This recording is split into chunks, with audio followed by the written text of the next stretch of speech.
And Kevin Sneeze is on the show. Yeah, no kidding. Well, Kevin Sneeze about sums up how this game went. It was terrible. It was not fun. It was rough. And we're going to talk about it right now.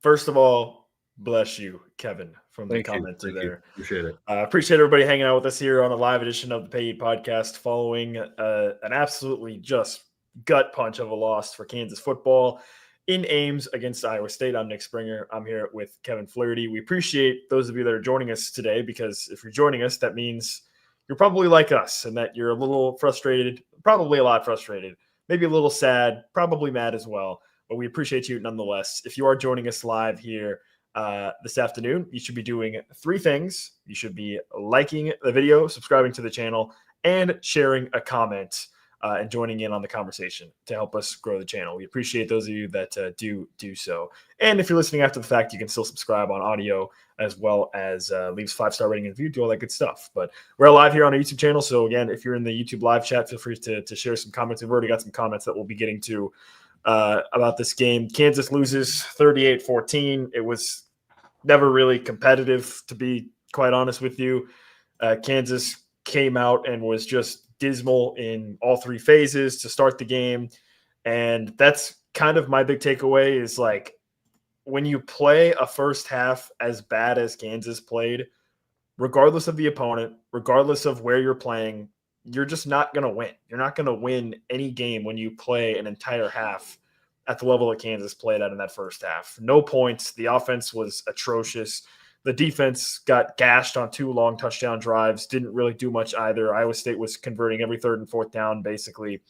And then you also had the snap that goes 10 yards over the head of Finn Lappin that he magically turned into a somewhat decent punt. Somebody said the radio broadcast called that the play of the first half, like when they did the half. I did see something about that on social media. I was not listening to the radio broadcast, so I can't confirm that. But yeah, I mean that really sums up how bad the first half was. You had that. You also had the missed field goal. That was another bad snap on the missed field goal, and then it was either, I'm assuming it had to have been tipped because we know that Laith Marjan has good range and he was short. I don't know. I tried to see a replay of it. It's hard to tell. And then you had also some just absolutely brutal, untimely penalties on a 3rd down. You also had the holding on the interception in the first half as well. I mean, it was just downright unbelievable. And Desperado in the comments saying Nick has his favorite more intensity. Man, I'm just defeated. Like the first half was just so devastating that it just didn't really matter what happened in the second half, right? Like KU gets the quick touchdown to start the second half, and then you're thinking, at least I was thinking, okay, if you get a stop, maybe I will start to lean forward in my chair a little bit. And then that doesn't happen, and it just felt like from that point it was hopeless. So yeah, that was my big takeaway is no matter what your level of competition, no matter where you're playing, here, there, the moon, Mars, when you have a first half that bad, you're not going to win any game, period. Do you know what they say to people in French, like when you sneeze in France? I took French 110 at KU, barely passed, and I don't think I could tell you a single word in French. You say, ah, tes souhaits, which loosely translates to your wishes or may all your wishes come true.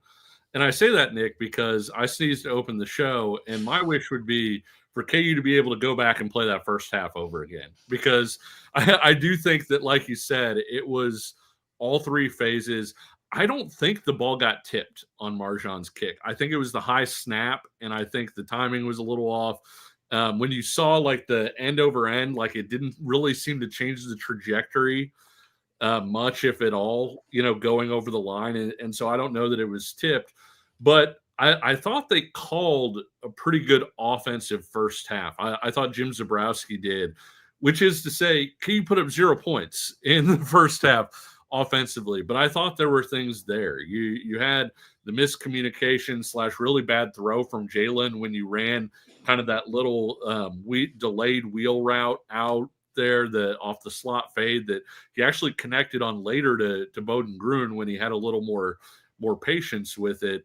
The 3rd and 9, which should have been a 3rd and 4, but you had had a guy false start. You run like a little mesh concept, and then Jalen has to go to his 3rd or 4th read. Can't get it to Cam Pickett, which was a late read on that play or whatever. But I thought offensively there was stuff there, but they didn't quite execute it. Defensively, for the entire game, Nick, not just the first half, KU just absolutely could not get off the field on money downs. And that's something that we talked about against Missouri. It's something that we've talked about multiple times since then. When you get a team into 3rd and 4th down, I don't care if you drop kick the guy, you have to find a way to get off the field in those situations. At one point, Nick, I think Iowa State was 8 for 13 on 3rd downs, but at that same point, they were 3 for 3 on 4th downs. So basically, you had 2 stops, one of which was a field goal. So you didn't really get a stop there.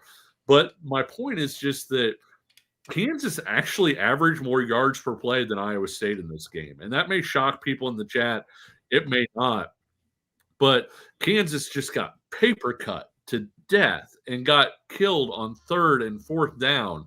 And when you have that happen and you have offensive drives that aren't getting finished because you have a missed field goal, you don't convert a 4th and 3, you throw a pick in the red zone, that's where these margins are borne out. That's where a game that maybe should have been, say, 17-14 or so late in the game, all of a sudden, or 21-21 or somewhere around in there, becomes a 38-14 loss. It wasn't a game where KU just got its doors blown off. And that's the unfortunate thing about it, is from a score standpoint, they did.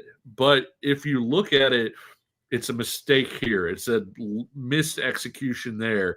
It's not getting off the field on 3rd down here. It's giving up 3 touchdowns on 4th down. That's 21 points, Nick. If you're at 21-14 at the end of the game with the ball and a chance to tie the game, it's a little bit different than being down 38-14 and Cole Ballard is in the game. And so that was the thing, was it wasn't one of those things that I think you look at it and you're just like, man, you were so bad today. It was, you were bad in the moments where it mattered, and that stretched what should have been a close game into an absolute blowout margin against a team that is shorthanded, Nick. I mean, let's put it all out there right now. We are talking about Iowa State, and earlier this year we were talking about Kansas State. Nick, I know you follow recruiting some. I have a recruiting show on this very network.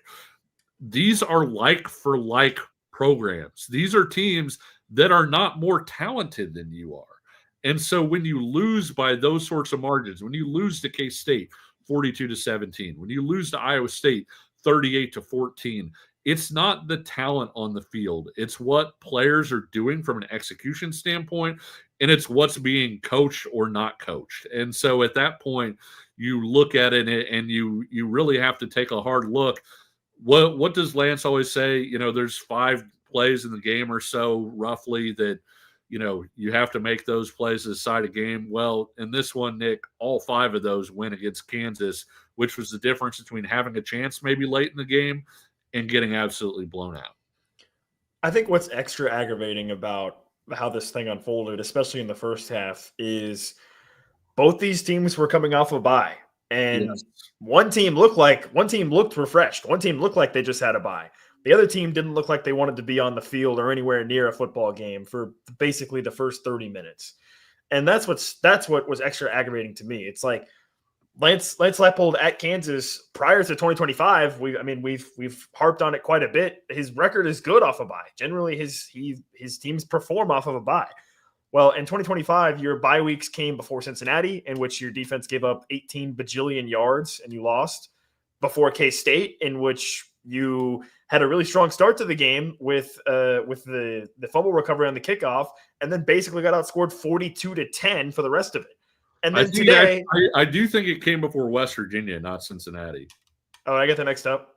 Yeah. So they did go 1-2, but still, like West Virginia. West Virginia at that point, not very good anyway. So yeah, but no, the two times that, and West Virginia didn't have a bye, so KU had an advantage in that circumstance where KU had a bye. West Virginia, I believe, played Pitt the week before. They did. Yeah, you're right. Not like a really emotional win and all that stuff. K-State had a bye when KU had a bye. Iowa State had a bye when KU had a bye, and in both of those games, the other team came out and really, looked better prepared than Kansas did in those games. I think I got it mixed up. I think Cincinnati had a bye before they played KU is actually what I think it was. But the point stands, and then today against Iowa State, you come out with the most uninspired, poor effort and execution and everything for the first half of the game. Against Iowa State, when you're coming off of a bye late in the season in legitimately a must-win game for bowl eligibility. Yeah. And I'm sorry, this team doesn't deserve to go to a bowl based off of what I saw, especially in the first half. That's just the fact of it. So that's what I think made this extra aggravating, is watching in the first half an Iowa State team that looked like they wanted to be there, that looked inspired, that was ready to play, against a Kansas team that looked like the complete opposite. And again, both teams were coming off of a bye. Both teams should have had the same level of energy and everything. So that was extra annoying. And you make Rocco Becht look like a Heisman candidate. That was annoying. And even still, Rocco Becht tried to gift a couple throws to Kansas, and you had the interception that was negated by the penalty. So it was just a real bummer. And as it pertains to Jalen Daniels, it's kind of more of the same. And I think this game maybe kind of sums up his 2025 season, is in that he's just put too much pressure on himself, and he's tried to play superhero too much. There were so many times where it felt like maybe he could have had a chance to do something, and he ends up just trying to scramble or make a play. The 4th and 3, he basically just scrambles and gets tackled short. That just kind of sums up his season. And I feel bad for him, because, there's nobody on this team that I think has been more dedicated really than him over the past 5-6 years, in terms of developing and building this program to what it's become versus what it was when he got here. But this whole season, it just feels like he's put too much pressure on himself maybe. And that's certainly negatively affected him significantly, I think, down the stretch. And this game, I think, was somewhat of a microcosm of that. Yeah, I would agree with that. I think Kansas asked him to play superhero early on in the year. And exactly. There were games where it wasn't him doing it; it was KU kind of making him do it. Yeah, against Cincinnati, he has 500 yards, and you wind up losing. And so, I do think that there's part of that. It's tough to throttle that back, but I did think, Nick, in this game, Kansas had chances offensively if Jalen was just a little more calm, right? If it was more just, hey, I'm going to distribute the ball the way that it needs to be distributed. I'm not going to try and do superhero stuff. And I do think that the Kansas offense, if you look at it, they moved the ball in this one. They averaged 6.9, something like that, yards per play. It ended up being 6.5. Ended up being 6.5, which would be good enough for third best in the Big 12, by the way. From a season-long standpoint. And so I think stuff was there offensively. But to your point, yeah, I do think he pressed in the first half. In the second half, I thought he did a better job, generally speaking, outside of the really rough red zone throw. And then he did have the one near pick 6 that he threw that thing late to Bowden Gruen, which you just cannot do. And so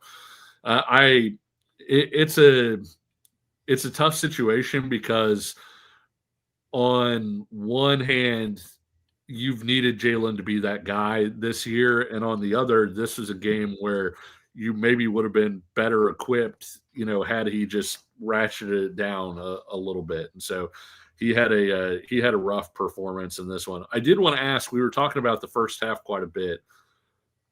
Kansas doesn't call any timeouts on Iowa State's last possession. You wind up with 31 seconds, I think it was, with 3 timeouts, ball at 25. You run LeSean Williams and go into the locker room. I don't want to say, does that decision surprise you? Because we've talked about this on the show. Is that the decision that you would have made in that circumstance, trailing 17-0 at that point? Well, I would like to point something out. I don't think KU called a single timeout the entire game. I don't think KU called a single timeout in the second half either, did they? I don't know. You may be So, right on that. You had an entire game with no timeouts. And Yeah. FYI, for those of you that maybe are new, the timeouts they don't rack up. They don't accrue over time. This isn't like interest where you get them continued. Like that's it. And so, yeah, at the end of the first half, so Iowa State has the ball. It's a 1st and 10 with 2 minutes left. And they run a play. It runs down. They get 1 yard. It's 2nd and 9. Then Rocco Beck throws an incompletion. So there's about 1:20 left or 1:18 left. You have 2 timeouts. It's a 3rd and 9. They run a short toss to the near side and convert the first down with a 25-yard run. And that was the moment where if you just could have gotten the stop there, then you call timeout, and then you have 2 timeouts left with 1:10, and you're getting the ball back, hopefully off the punt. So I don't know. And quite frankly, I think you get to a situation where it's like, just get to half and don't make a bad half worse, right? That was already the worst half of the season for Kansas by far, and you're down 17-0. It could have gotten worse, I guess. I don't know. The way it unfolded, I guess, ended up being fine. I don't know. I don't think that's why KU ended up losing the game, because Lance wasn't aggressive enough and didn't call timeouts at the end of the first half. But you would probably like to see something there, right? So you are correct, by the way. No timeouts the entire game. I just went back. Yeah, that's what I thought. I just went back through the play-by-play for the second half. So yeah. So no, what are you doing? at least try something. I don't know. You will enjoy having 12 timeouts against Utah, right? Yeah, exactly. They don't roll over. This isn't like sick pay or sick leave where you get to it rolls over, right? It's gone. They're gone. They're done forever. Goodbye. So yeah, the end of the first half, I kind of go back and forth on it. I don't think it ultimately really ended up being the deciding factor in the game, but yes. But also, like I said, the clock is stopped on a 3rd and 9 with 1:19 left in the first half. If you just tackle a toss to the short side of the field, without giving up a first down, then you can call a timeout there, and then you're getting the ball back with, again, 1:10 and 2 timeouts at that point. So I don't know what to make of that, to be honest. But I also don't think the Pro Football Focus numbers for yards after contact are going to be very kind to the Kansas defense tomorrow. Yeah, this was a really, really poor game, tackling wise, and just in general, right? Third and 4th down defense was a disaster. Let's dive a little more deeper into that. We got some questions from the chat we can get to as well. Sure. We'll take our first break here.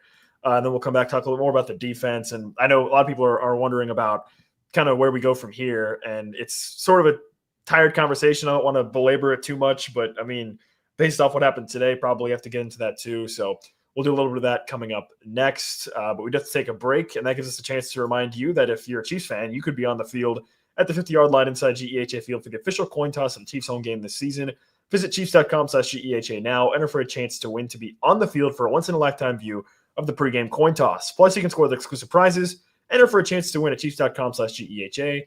GEHA is a proud partner of the Kansas City Chiefs. More KU football talk is next. Missouri, big news. It's almost your turn to get in the game because DraftKings Sportsbook is coming to the Show Me State on December 1st. Soon you'll get fast payouts when you win, a safe and secure app that's easy to use, and promos that keep the action going all season long. No wonder it's America's top-rated sportsbook app. The countdown is on. New customers can sign up right now and score $300 in bonus bets on launch day. Download the DraftKings Sportsbook app and use code KCSN. New Missouri customers sign up today and score $300 in bonus bets once we're live. That's code KCSN. The crown is yours. In partnership with DraftKings Sportsbook. Gambling problem?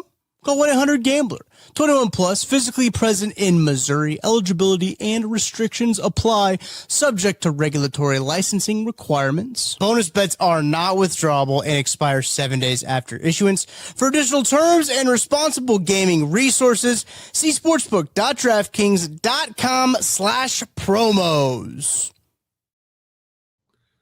This is the Pay Podcast, a live edition of the show. I'm Nick Springer here with Kevin Flaherty. Kevin, did you have a point of order out of the? Yes, I did. I raised the finger. I saw. I got recognized by the chairman, so I appreciate that. Matt Tate, who does a great job covering the team, said basically that Leipold noted in his post-game comments there are a lot of issues defensively that they can't see keep happening. Says it's not the players' fault. That's on the coaches to coach and teach them to execute better. And that was obviously something that I know you were talking about kind of during the game. I was talking about during the game is if it keeps happening, it's either something that that your scheme is off or you're not coaching it right, especially at this point in the season. And when you see failed gap integrity over and over again on runs that lead to big runs, when you see, Kansas runs zone quite a bit as a defense, and when they run zone, they don't run zone super well. I know people don't want to hear it this way, but go back and watch KU against K-State. I know you guys don't want to. I get it. But go back and watch the way that K-State's zone defense played under Klanderman. There was communication. If a guy was running down the seam, the linebacker was passing him off to the safety. It looked connected. When Kansas plays zone, there hasn't been that communication, that connection. And so guys are getting into gaps and they aren't passing guys off and they aren't communicating. And receivers are getting on top of players before they should. And so there just isn't that level of connectivity. And a lot of people got on Borland, and for good reason, Nick. I mean, his defense has really struggled at Kansas. I thought they were pretty vanilla under Borland. He didn't do a lot of extra stuff. Do you know what they did do fairly well, though, Nick? They were sound, typically. Guys were where they were supposed to be. I mean, maybe a guy just beat you, right? Like maybe a wide receiver just ran by your guy and you gave up a play. But generally speaking, Kansas in the fourth quarter in Manhattan a year ago held K-State to 2.2 yards per play. And they did that by being, where they were supposed to be. This year, they're doing more exotic stuff, and sometimes they're even being more aggressive than they were previously. But you have to be sound first. You can't play defense if you're not sound. It just doesn't work, and Kansas hasn't been sound defensively this year. Yeah, it's been a big issue, obviously. And with Brian Borland, when Kansas, when this Kansas coaching staff first got here in 2021, you could just say, hey, this team doesn't quite have the same level of talent as who they're playing against, right? That was an objectively true statement in 2021 and probably even like 2022. But for the past couple of years, that has not been true. That has not been a true statement. You are not going up against teams that are just flat out more talented than you, which means that it comes down to what you're highlighting, the execution, the scheme, what you're doing, how you're teaching it, how you're coaching it, because this team has very talented players on the defense, I think, right? Like Bengali Kamara is an SEC level player. Trey Lathan was top 3 on his team in tackling at West Virginia. You brought in some good players from the transfer portal. You have good young players. Blake Harrell is a good young player. I know Austin Alexander has been kind of beat at times this season, but I think he's a good young corner. Jalen Todd is a really, really solid young player. There's no denying that this team is objectively, especially on the defensive side, they're more talented, right? Which means that's not an excuse. Like you can't honestly look me in the face and say that Iowa State's offense is more talented than what Kansas has defensively, because it's not true. So therefore, if you're getting absolutely burned, it's a different reason, right? It's more. And I thought you said about Brian Borland was very true, right? Because Brian Borland, I actually really liked Brian Borland because I had a chance to go to his press conferences and hear him speak and everything. And he was very blunt and very straightforward. He stated openly many times, like, you know what? We're just going to try to play simple and execute at a high level. That's just going to be what we're going to try to do. And that's what they tried to do. And to your point, there were times where the talent disparity showed a little bit, but generally speaking, they would just try to simply execute, maybe more base coverages, I guess what you would call them. Whereas this year under DK McDonald, there doesn't seem to be a week to week flow of what the defense is trying to accomplish, right? Which maybe that's kind of where I think you maybe could zero in on it. It's like, it's hard to see exactly what this team's schematic identity is from a week to week basis. And it's hard to kind of figure that out. And it's really hurt KU. And, people pointed out in the chat, the KU's played pretty soft coverage quite a bit in this game against Iowa State. Yeah. And it wasn't really working. Rocco Becht was having plenty of time to kind of pick them apart. They didn't really blitz too much, but even when they did, it wasn't very effective. I think they only had the one sack, which was the play on fourth down in the fourth quarter, if I'm not mistaken. So I think the defense probably needs to be examined quite a bit. And that's a pretty telling comment from Lance Leipold that you rattled off at the start of this discussion. Like, he must recognize it, right? And it's it's not about dogging a guy and saying that DK McDonald is bad or sucks or whatever. It's not working right now, right? It hasn't really worked all season. So it's not, this is a business, right? It's not anything personal. It's just, this is a business. And if the defense needs a new leader, then it does. That's just how it goes, right? I mean, and that's something that Kansas will have to probably figure out this offseason about where they want to go. But this is going to be a very significant offseason for a wide variety of reasons for Kansas. Yeah. The Jalen Daniels era is going to end. It's more than likely going to end on Black Friday against Utah, barring Kansas, coming together and pulling off what would be a pretty significant upset at home. And so you're going to be talking about a new quarterback. You're going to be talking about, some new faces you're going to be needing to find on the offensive line. You've got some transfer receivers. Do you hang on to those guys? This is going to be I would say, besides Lance Leipold, basically getting hired, this will be the most important offseason of his tenure in terms of how things going forward. And Lance Leipold is going to have next season to play. But, man, if it's another season where you're not making a bowl game, that's when I think the questions seriously start to come in about the discussion regarding Lance Leipold. So I think you still have you're still a season away from really having that. But yeah, today specifically, the defense, again, was just not good enough. Iowa State was able to run all over them pretty easily. They had a lot of gaps in the run game. Again, you made Rocco Becht look really good. And Rocco Becht is a tough player. I respect him. He's definitely a fighter, but he has objectively not been very good this year. And you made him look really good, and he had his best game of the season, I think, with 241 yards and 3 touchdowns. So, yeah, something's got to give, I think, a little bit on that side of the ball. Yeah, he threw a couple really nice passes. I thought the one down the sideline that Saeed Gibbs got beat on was just a terrific throw. But for the most part, Nick, he was throwing to open guys. And that's, and it didn't matter a ton what KU was doing. It kind of cracked me up. Hansen had like a first down catch where KU ran zone, the linebackers kind of spread out. Hansen went up the middle and caught like a real easy pass for a first down. Well, another time on like a third down, KU ran man, and they just had Hansen run out, and he beat the linebacker. I think it was Trey Lathan on the play, beat him to the side and got a first down. And so Kansas has really struggled to play zone, struggled to play man, but they did not make life difficult on Rocco Becht from any stretch of the imagination in this one. Like I said, that's not to say he didn't make any good passes, because he did have a couple of them. But for the most part, he was throwing to open guys, Nick, and he was throwing to open guys without pressure in his face. And I think when Yeah. I watched Iowa State this week preparing for our show and all that stuff, I didn't feel like Iowa State was that great at the tackles. I mentioned it in the show and everything. I thought that was an area where maybe you could get some pressure off the edge. Kansas ultimately didn't really get a lot of pressure, didn't cover super well, didn't do either part well. And then, I did think the run defense got better, over the course of the game, but still got gashed for explosive plays.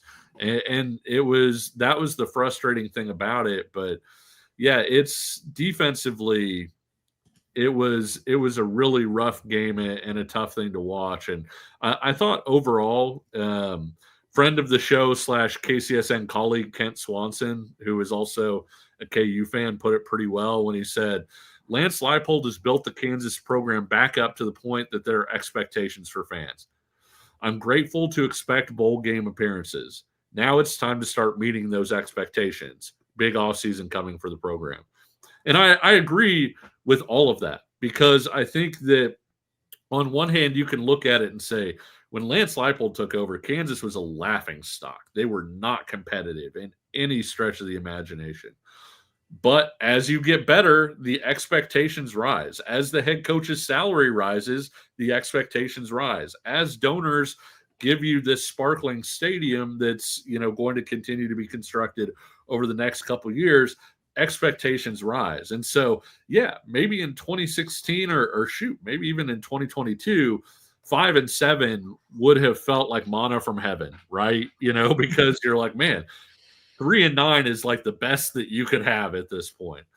But at this point, with the resources that are being poured into the program, with it being year 5, and I've said this on the show before, Mangino went 6-6 in year 5. So yes, it's not always linear, but you are at a point where the expectations have risen to a point where you need to start meeting those expectations. Now, something we talked about previously, Nick, is what you do from here and how you treat things from here. And one of the things that I will say is look at what Oklahoma is doing. And I don't know if Oklahoma completed their win over Missouri. I know they were beating Missouri. I'm assuming they did, but I didn't actually see if there was a final score. Yeah, they're a top 10 program this year. And heading into this year, there were a lot of Oklahoma fans who were like, man, I don't know if Brent Venables is the guy. He's not meeting expectations. And Joe Castiglione, the AD over there, basically said, okay, Venables is really bad at dealing with NIL. He does not need to be touching that. He's bad at this. He does not need to be touching that. And basically they work to support Venables at what he's good at. And I do think there are things that Lance Leipold is good at. He's a good culture builder. They develop talent. I think that they're doing a much better job in recruiting, especially locally, than they have done. What you need to do now is say, where are the weaknesses? Where can you shore this up to make it to where those things aren't getting exploited on a week-to-week basis? And so I think, as much as, I'm sure you get guys in your mentions saying, hey, it's time to move on or whatever. I think where I would be at is having a conversation with Travis Goff to be like, okay, you're competitive. That's nice. What do you need to get to that next step, to where you're 8-4 consistently, to where you're 9-3 consistently, to where you can compete for Big 12 titles? What are you not doing right? And how can we shore that up to where your strengths are playing and we're not worried about what the weaknesses of your program are, because those things are fixed? It's it's obviously an interesting conversation and one that will be continued to have. And Dave is in the comments here is kind of right. And unfortunately, it has. It has devolved into a little bit of Groundhog Day, where especially like with the defense, some of the issues they've had, some of the issues that Lance Leipold has had specifically in games with some of his coaching decisions and whatnot. This has been a season where there's been times where it feels like KU and myself, and maybe you feel the same way, Kevin, are just beating our heads against a brick wall expecting a different outcome. There's been moments where it's kind of felt that way for Kansas. And so somebody else commented, Lance needs a full reset this offseason. The problem is I don't really know what that would look like, because I don't think that Lance Leipold's going to do that. I mean, we know that he values coaching continuity and staff continuity. Like, outside of DK McDonald and potentially making a change, then I don't know if even that's a possibility. Like, I'm not going to hold my breath for any other like major staff changes, I guess, from KU. And so I'm not really sure what that would look like. It already is going to be reset in a sense, in the fact that you're going to have a new quarterback. You're going to be having to replace some different guys across, your running back room, your offensive line. You're going to be losing guys like Bryce Foster as well. So there already is going to be some of that. And MVP Incorporated here says, there has to be an ultimatum. I think 2026 is the ultimatum, right? Like, in 2026, it's basically put up or shut up, and you have to make a bowl game, I think, in 2026. Is as I think where I'm at, because you're going to be having a brand new stadium basically done after 2026. And if you still don't have any forward momentum or positive progress at that point in the program, that's where I think you have to start being concerned about that. And the direction of where things are going. So to me, 2026 is the ultimatum, I guess. Like, that's just the season in totality, right? Like, you've got to find a way to break through the plateau. And if that also probably includes, I mean, it's probably, I guess it could happen, but I talked about this after the K-State game. Like, there's a hard ceiling on where KU's at right now, and that hard ceiling is beating your rival for the first time since the Obama administration, or before the Obama administration. So that's part of it too, but we'll see. And MVP Incorporated, yeah, I agree. Both excited and terrified for 2026. I think that's a fair assessment to have right now, because I think it could be exciting with some of the potentially new things that KU could have from a player standpoint, but it also is a little bit scary because you don't really know what that could look like. So obviously, where things have gone this season has not been ideal for Kansas, and we can get more into that. We can get more into any questions anybody else has on the chat. We did take a second break. So we'll hit that, and we'll come back, kind of give some final thoughts, wrap things up, and call it a day here. That's coming up next. I'm Brett Goodwin, one of the owners of The Learning Tree. The Learning Tree is a neighborhood toy store in Prairie Village, Kansas. This has been here in this location since 2000s, and my husband Alan and I purchased the store in 2023. Alan and I grew up in families where we've always wanted to have a business together. Alan grew up, for instance, his parents had a jewelry store. I worked in a local toy store here in Prairie Village when I was growing up. When this opportunity happened in 2023, we knew right away we wanted to contact them and pursue the store. We wouldn't have been able to get the store without the team at Emprise Bank. From the day we contacted them, they knew what we needed to do, which was very helpful. I would absolutely recommend the team at Emprise Bank to anyone looking to secure a business. We worked with Emprise from day one. They were extremely helpful. They were always great resources. We talk to them frequently. They know the area. They're very friendly. We know who we're going to talk with, and they know what we need to do. We hope we'll see you at the Learning Tree. This is the Pay Podcast, a live edition of the show on the Saturday afternoon. Following yet another tough loss for Kansas football, 38-14, KU falls against Iowa State in Ames. I'm Nick Springer here with Kevin Flaherty. We're brought to you by Emprise Bank, your partner in all things possible, member FDIC. If you have not already, please go ahead and subscribe to the channel, like the video, and also share a comment. Dave said, I hear that you're saying that 2026 still season that we can't fire Lance for that, but you just said Lance is going to change, and we all know Lance is going to change.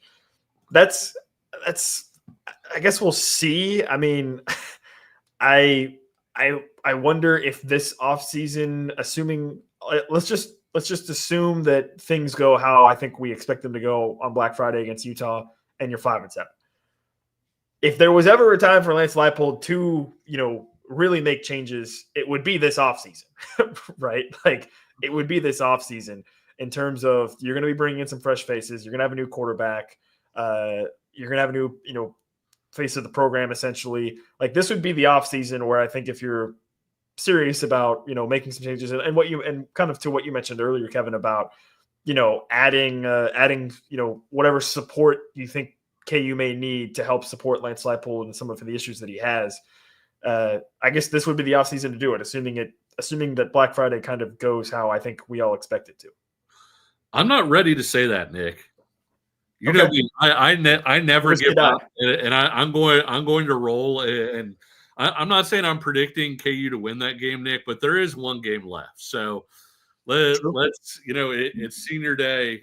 Go out there, play as hard as you can, and give it a shot to have a really big senior day. But in all seriousness, I think there have been times this year where things have looked really good at different phases of the football game, and Kansas hasn't put it all together. And I think, kind of wrapping this game into a bow, the offense didn't execute it in the first half. The second half, though, you come out, have just a terrific drive, one of their best of the seasons, right?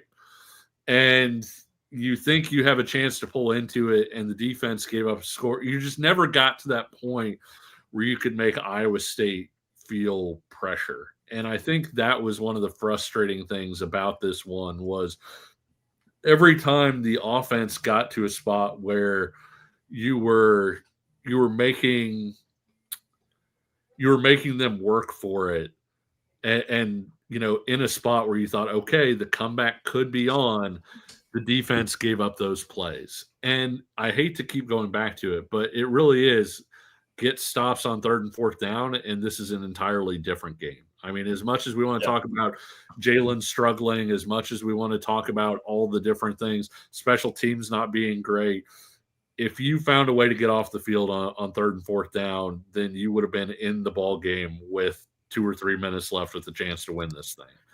And so I think ultimately when you go ahead to Utah next week, there's only so much you can do in a week's time. But I think that has to be the emphasis is Utah is going to line up and try and run the ball down your throat. And you're going to face 3rd downs. You are. If you can get off the field on 3rd down, if you can find a way to generate the odd stops, maybe you'll be in that game, but you have to do something in those situations. Yeah, the irony was not lost on me that 2 of Iowa State's touchdowns today came on 4th and 2 plays. Going back to the Arizona game with the 4th and 2 there. So a little bit of a tinge of irony there, I think. But yeah, you're absolutely right. I mean, Iowa State finishes the game. So they're 9 of 16 on 3rd down, plus 4 of 5 on 3rd down. So basically 13 for 21 in total. And so like you said, if you're 9 of 16 on 3rd down, so that's a little over 50%, which is not great, but it sounds a little bit better. But really, that ends up being, you only truly got 3 stops out of that because they converted 4 4th downs. So that obviously was definitely a major issue. And you're right that it was a lot of it was 3rd and 4, 3rd and 5, 3rd and 3 because Iowa State was able to run the ball. Iowa State or Utah is going to do pretty much the exact same thing. I would suspect. By the way, Utah's about to kick off with K-State, so we'll see how they play against K-State later this afternoon. But Utah is probably going to do a lot of the same thing. And honestly, they're probably going to look at this tape of this game in preparation for KU and be licking their chops, thinking, well, we can just line up and run HB dive on these guys, right? Like, you're going to have to do something, you're right, against Utah, and we'll have more time to talk about that. Nate also dropped a comment here in the chat asking, on a scale of 1 to 10, how has Coach Z been offensively? And that's an interesting question because it's kind of hard to gauge because of a lot of, I think, of what we talked about, where there's been games where Jalen has done too much. There's been games where I think maybe the how it's unfolded, they've asked him to do too much. And Coach Z is such an interesting character when you get to talk to him. He's first of all, he speaks very fast, so you got to be quick, and you're going to catch what he's saying. But I think he's been okay, considering all things. There's been a lot of similarities to Andy Koelnicke's offense that I think has been good for what KU's been wanting to do. But the other aspect of this is, and it was kind of the case again today, I guess. I mean, I don't know. Daniel Highshaw ended up playing, but this KU run game has been inconsistent to ineffective most of the season, but not necessarily because of they've been bad, because they haven't been healthy, really, which has also been frustrating to watch. And I think that's been part of the issue. And, even before the running backs, Bryce Foster wasn't really healthy early on. And so you weren't getting the usual, push that you would expect from those guys up front. Calvin Clements struggled for a while as well. And so when you look at that part of it, I think it was tough on Jalen, and I think it's been tough on Zabrowski in that they haven't been able to run the ball with consistency because of the injuries, because of all of that stuff. And so it makes you one-dimensional. And so as a play caller, there's only so much you can do when the other team knows, hey, they got to drop back and throw the ball. Otherwise, we don't fear this team. And it's unfortunate that KU is just starting to kind of get those running backs back healthy or whatever else. Highshaw, for what it's worth, did look pretty healthy when he ran the ball today. Yeah. The one thing I will say, I thought heading into this year we were going to see a lot more option. And I know we've talked about it on the show before. Jalen is a really good option quarterback. And I think that plays into his strengths quite a bit, not just as a runner. He's a good decision maker in the option game typically as well. And I think that a lot of times that helped open things up for him down the field. And so the fact that they haven't really tapped into that part of it is, I don't want to say it's disappointing for me, Nick, but I think that that's one of the things that made KU so tough to prepare for on a week-to-week basis was they were so different from everybody else. And so when you would prepare, when you'd play Iowa State and then you'd play Utah on Black Friday, Utah hadn't seen an offense like KU's offense, all season long. And so that makes for a really tough prep. And so I think that was one of those things. So I think both Jalen and, Zabrowski deserve a little bit of grace this year because of the way the running game went for a while. Now, unfortunately, you're at a spot where the running game is maybe doing a little bit more, but Jalen has been in this spot where if Jalen wasn't Superman, you weren't competing. And so it's tough to ratchet that back down and not press when you've had to press before. And so I do think, I hate to say an incomplete on Zabrowski, but I do think there have been games where he's been really good. I thought he was really good today. I thought today's game was pretty well called. I thought they missed some opportunities that were dialed up, but I thought he called a pretty good game today. Against K-State, I didn't think they called a great game. And there have been times, kind of in between those two metrics. What do you think? I think incomplete's a good term to use because we've played 11 games this season, and Kansas as a team has not played a complete game, I don't think. Yeah, that's fair. In totality, like offense, defense, we haven't seen them play a complete 4-quarter game at, a pretty high level over the course of this whole season. As you outlined, it's been games or drives here and there with the offense. Obviously, we talked a lot about the defense. I've felt the same way about the defense. It's been quarters, halves, drives with the defense where it's been good, right? Like the Arizona game was objectively a great game until the last drive. Then it wasn't from the defense, right? Like the offense has had great games this season too. When you look back at like the Cincinnati game, right?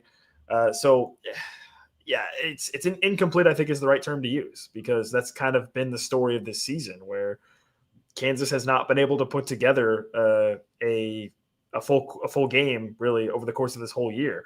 And in this game in particular against Iowa State, man, if you just play like a bad first half, not even like a good first half, like if you just play went down 17-7, let's say. Yeah, like if you just play like an objectively not great first half, this game could be a lot different. But instead, you played literally the worst half of the entire season, where not a single thing went right for an entire 30 minutes of football. So, and yeah, Lob Threat comes in the chat. JD's been kind of rough really down the stretch as well. So yes. We'll see how he performs against Utah. And, again, I think that's where you kind of enter this conversation of like, there are players on this team, guys like Jalen Daniels, guys like Daniel Highshaw, Keenan Caldwell on the defensive side of the ball that have been here from the beginning. And on one hand, you certainly want to appreciate, what they've been a part of in terms of getting this KU program to where it is. And you hate that there's the potential for some of those guys to maybe finish their careers with somewhat of a bad taste in their mouth with just kind of how these last 2 seasons have unfolded. So that's a real bummer. So, maybe there's a chance to flip that script, right? I guess I'm playing kind of the bad cop here, Kevin, and just sort of writing them off for Utah. So maybe, who knows? We'll see. But even still, like, I hope that some of those guys have a chance to go out with a little bit of feeling good about what they've built here at Kansas. Because, again, not to beat a dead horse, but we talked about it with K-State. Like, Jalen Daniels has unequivocally been one of the biggest pieces of this Kansas team getting from where it was to where it is now. Yeah. You just hope that he can feel that sense of accomplishment when his career is over, despite the fact that, he's dealt with injuries, and obviously last year and this year have not really gone the way that he hoped. So I'll have plenty of time to talk more about that. We'll have plenty of time to talk about Utah before Black Friday. Kevin and I will both be there. You can expect us to be live after the game against Utah. Win, lose, draw. I guess you can't draw in college football. But win, lose, tie, whatever the situation is, we'll be there. We'll be live after the game on Black Friday to talk about it. So we'll have time to talk next week about breaking all that down. Can I just, before we get out of here, Kevin, can I just get one other somewhat off-topic thing off my chest? All right, let's go. Okay. I hate the SEC. I hate the SEC. I despise the SEC. You know why I despise the SEC, Kevin? Why is that? I despise the SEC because we are sitting here on November 22nd, and this is the slate of games that the SEC has to offer. Alabama is playing Eastern Illinois. Auburn is playing Mercer. Texas A&M, the number 3 team in the country, played Samford. Georgia played Charlotte. South Carolina is playing Coastal Carolina. LSU is playing Western Kentucky. What the hell are we doing? Why? Go play your conference games. Like, it's November 22nd. I hate the SEC so much. They're the stupidest conference. It's complete BS, and I just wanted to get that off my chest. That's fair. I wanted to say we did get a question. What is JD's key win? And that's something we've talked about here. Josh just put that up. That's a question we've talked about on here before. I think he gets undersold in this department. And obviously a big one was Texas. I mean, I get that Texas wasn't good, but they had to have that for kind of the momentum that they built. But even after that, the next year, they wind up beating West Virginia at West Virginia, which broke KU's it didn't break. I guess the Texas game broke the road streak in the Big 12. But winning at West Virginia was huge. Then you beat a Houston team that I think a lot of people just stopped tracking and won 8 games that year. Then you beat Duke in a game where he was terrific, had 4 or 5 touchdowns. Duke won 9 games that year.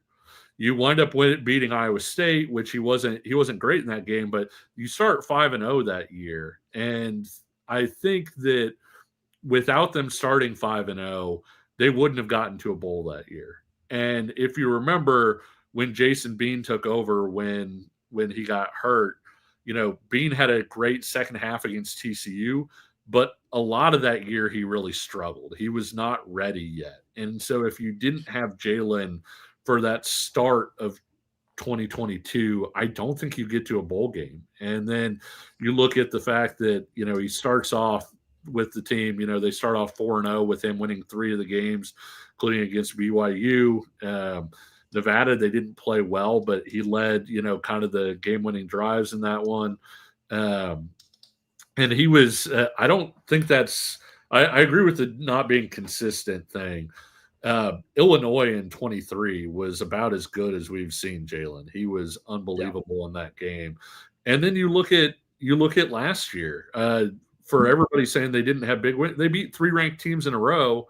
And the BYU game, he didn't play super well, but he did have the punt that landed off the guy that was the biggest play of the game. But outside of that, he was great against Iowa State, and he was terrific against Colorado in that win. And so in 2 ranked wins, and they had 3 ranked wins in a row. And so I think when you look at it, he's got more pelts on his belt than you would think, but it's just that maybe the seasons haven't gone as well. And the two games that you think about, like, man, he was unreal in these games, are the Arkansas Bowl game, which they lose despite him throwing for over 500 yards, in the Cincinnati game where he had 500 yards and you lose despite him having 500 yards. He was pretty good in that Arizona State game a year ago too. Led kind of the game-winning drive in that one just to have the defense give it up at the end. And so I do think he's got more key wins than you would think about him having. Yeah, obviously those 3 ranked wins from last year, I think, just feel a little bit hollow because of how the season started. But you're right, you don't want to discount those wins. Well, and the bowl was still on the line at that point too. So like I would get, like, if you were already not going to make a bowl and you won those 3, you'd be like, but you went into the finale with a chance to win a bowl because you had those 3 ranked wins right there. Yeah, and Lob Third in the chat is right. 2023 versus Illinois was maybe one of his best games. He was unbelievable that game of his career. Right. You mentioned the Texas game. That's probably, like, to me, if we're talking about key wins in terms of like biggest impact, certainly Texas in 2021, and then the West Virginia New Era game, I think also has got to be there. And then probably those ranked wins last year, I guess, would be up there. But, the other thing is you feel bad because Kansas was right in that game against TCU in 2022 when they were 5-0 with College Game Day when he gets hurt, right? Like, maybe they win that game. You think about 2023 where they had the strong start. They're going to go play at Texas, and you're thinking, hey, this is his game, right? Like, this is a chance for him to and then boom, the back injury pops up and he ends up not playing in that game. So that was a real deflator there. So the injuries, unfortunately, have also been a factor for him. But at the end of the day, potentially only 1 game left against Utah on Friday. Go make the most of it. So we will be previewing Utah more in depth early this week ahead of that game on Black Friday as well. We'll probably be talking some KU basketball as well. They are going to be at the players era. No Darren Peterson though for that tournament. Something to keep in mind for that one as well. So, but all in all, I hope everyone enjoys their Thanksgiving week. Hope lots of turkey is had, and we will be live on Friday. We will be live on Friday afternoon after the KU Utah game from David Booth Kansas Memorial Stadium. One final ride for us at the booth this season. So hopefully you'll join us for that. Maybe after you get some Christmas shopping done or whatever else, you can join us for that game, for that post-game show. But Kevin, you got anything else to add before we wrap this up? No. This was about as frustrating a game as you could ask for, with everything on the line coming off the bye week. You really felt like this was a game that you should be absolutely up for from the moment that you enter the stadium, and Kansas just didn't execute at a high level in the first half, didn't execute defensively throughout on key downs. And because of that, Nick, you play a really good Utah team and you're behind the 8 ball. That doesn't mean they can't beat Utah. It just means that you put yourself into a spot where for the second consecutive year, you're heading into the finale against a hot team needing to pull out a win to go to a bowl game. He's Kevin Flaherty. I'm Nick Springer. That's going to do it for this edition of the show. Appreciate everyone joining us. If you did join us live, please like the video, subscribe to the channel, and we look forward to hearing from you and talking with you very soon. Until next time, for Kevin Flaherty, I'm Nick Springer. We'll talk to you again soon. See ya. Don't sneeze, Kevin.